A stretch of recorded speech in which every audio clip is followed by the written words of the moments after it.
Ça fait bientôt 1 an que je vous conseille toutes les semaines sur les compléments alimentaires, mais finalement, qu'est-ce que je consomme moi-même? Évidemment, moi, mon but, c'est d'optimiser ma complémentation pour avoir la meilleure santé, la meilleure récupération et les meilleures performances possibles à la salle. Donc je vais vous montrer tout ce que je consomme au petit déjeuner, à midi, à 4 heures, donc après la salle, et le soir avant de me coucher. Évidemment, aucun complément n'est obligatoire, mais c'est quand même plus facile de se complémenter pour avoir les bons apports journaliers et pas être carencé sur certains apports. Donc ce que je vais vous montrer, c'est purement à titre indicatif. Vous n'êtes vraiment pas obligé de vous ruiner là-dedans si vous n'en avez pas les moyens. Acheter de la bonne bouffe, ce sera déjà un très très bon début. Allez, on y va. Alors on attaque avec le matin. Qu'est-ce que je prends le matin? Déjà, j'aime pas trop manger le matin, donc en général, je me fais soit du yaourt 0% avec du beurre d'amande, donc celui de Prozis, c'est vraiment le top. Ça coûte pas cher et franchement, c'est ultra sain. Et si j'ai pas envie de manger un truc un peu comme ça, je me fais une barre protéine Isola Native de chez Nutri & Co. Donc vous avez deux goûts, franchement, c'est les meilleurs du marché, il y a sans problème. Ensuite, en complément alimentaire, qu'est-ce que je prends? Je vais prendre du zinc bisglycinate. Là, je prends celui de d'Inveo parce qu'il est chélaté. Pour moi, c'est le meilleur. Il est dosé à 10 mg. Mais il faut faire attention avec le zinc à ne pas dépasser la dose de 25 mg par jour. Je prends également un multivitamine avec, où il y a tout. Il y a du magnésium bisglycinate, du zinc bisglycinate, il y a également des vitamines, enfin il y a tout ce qu'il faut là-dedans, la vitamine D, etc. Je vous recommande de faire vos calculs pour pas dépasser la dose de zinc. Donc moi je prends une demi-dose de celui-là. Donc je prends que 2 gélules le matin. Et je prends également de la rhodiola rosea, mais ça c'est plus pour le stress et l'anxiété, donc c'est pas forcément obligatoire. Je prends celle-ci qui a un extrait standardisé, mais vous pouvez en prendre d'autres, il y en a plein sur le marché. Ensuite, on arrive au repas du midi. Donc, qu'est-ce que je prends avec mon repas du midi comme complément? On commence tout de suite avec la vitamine D3K2. Donc, en ce moment, je teste une vitamine D3 de Novoma, mais je suis pas franchement fan de la compo. Donc, je finis le pot tranquillement. Mais je vous recommande plutôt de la vitamine D3 avec de la vitamine K2, parce qu'il y a une certaine synergie, surtout sur le calcium. Là, c'est un format en gouttes. Pour moi, c'est vraiment plus rentable que le format gélule. Donc, honnêtement, allez-y. Le classement, il est sur mon site. Et avec ça, je prends des oméga 3 et de l'huile de krill. Les oméga 3, je vais prendre 2 gélules et l'huile de krill une seule. Pourquoi je complète les deux? Parce qu'en fait, l'huile de krill, il y a pas mal d'antioxydants, donc c'est super intéressant. Et en plus, c'est beaucoup mieux assimilé. Par contre, la dose est vraiment inférieure en EPA DHA que dans des oméga 3. Donc les deux sont complémentaires. Si vous n'avez pas trop les moyens, des oméga 3 Epax, c'est le top.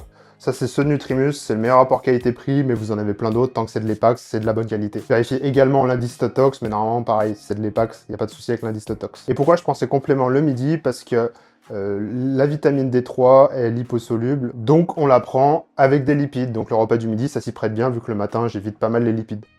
On arrive au moment de la journée où je vais commencer à aller à la salle, donc j'ai besoin d'un pré-workout. Pour moi, il n'y en a qu'un seul, c'est celui-là. Le pré-workout, c'est le meilleur sur tous les plans, pour être tout à fait franc, il y a tout ce qu'il faut là-dedans. Le prix, il est très correct en plus. Et si je vous avais recommandé, le goût, c'est cola citron, c'est le meilleur des trois. Après, ils sont tous réussis globalement, franchement, il n'y a aucun problème là-dessus. Je prends ça avant ma séance, c'est parfait, une demi-heure avant. Je prends une scoop pleine, ça fait son effet. Et si vraiment j'ai pas mangé assez avant, ça m'arrive de prendre de la maltodextrine, mais là j'en ai plus, donc c'est pas un truc que je prends souvent. Donc honnêtement, vous prenez déjà ça, c'est très bien. Évidemment, le pré-workout, c'est vraiment pas indispensable. Moi, j'ai la chance d'en avoir, mais honnêtement, vous pouvez largement vous en passer. On arrive vers 4 heures, on va dire après l'entraînement pour faire plus simple. En général, j'aime bien, quand je m'entraîne, prendre une whey Isola Native. Donc là, on a celle de Nutri & Co, c'est le top, avec du lait français, etc.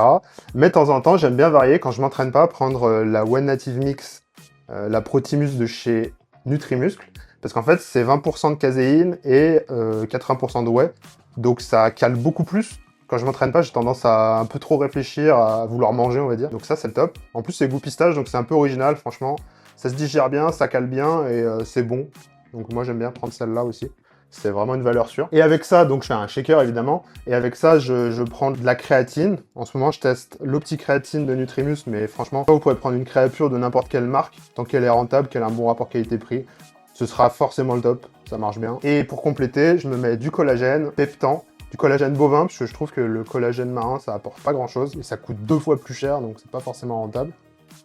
Pour les dosages, je mets 5 g de collagène, entre 3 et 5 g de créatine, et 30 g de whey ou de native whey mix, peu importe. J'aime bien en général consommer ma whey avec du lait, mais vous pouvez très bien le prendre avec de l'eau si vous voulez réduire les calories ou si vous avez du mal à digérer le lait.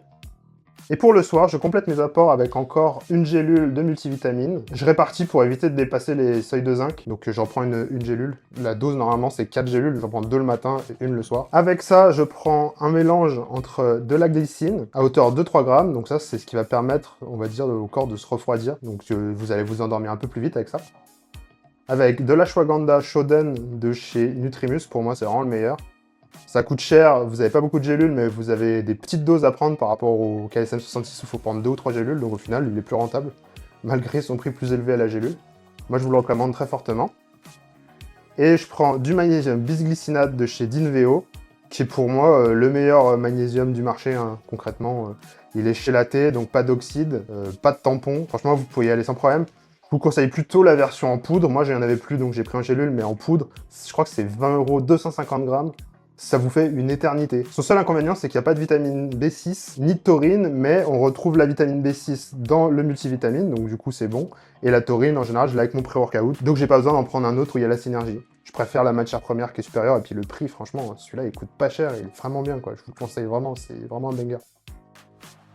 Bon voilà, je crois que j'ai fait le tour de tous les compléments que je prends dans une journée. Il y a des jours où j'oublie, comme tout le monde, mais j'essaye d'optimiser au maximum mes dosages et ma prise.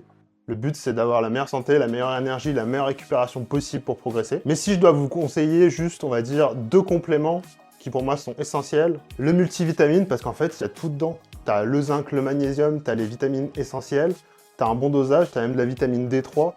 Donc franchement, ça sert à rien d'avoir une usine à gaz comme moi. Vous pouvez très bien acheter juste ça suffit largement. Et un deuxième que je trouve aussi ultra efficace, c'est évidemment la créatine. Je vais pas en parler parce que y a 10 000 études qui montrent ses effets positifs. Donc je vous laisserai vous faire un avis, mais franchement, c'est les deux que je recommande et qui fonctionnent le mieux.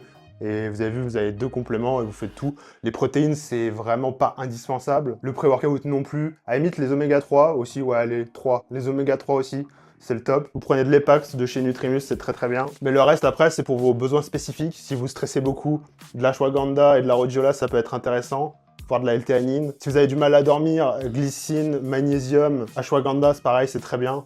Mais rien d'obligatoire, évidemment. La base, c'est quand même de bien manger, de bien dormir et de bien récupérer pour être en forme et en pleine santé. Donc voilà, c'est tout pour moi. On se retrouve la semaine prochaine pour une nouvelle vidéo. Salut!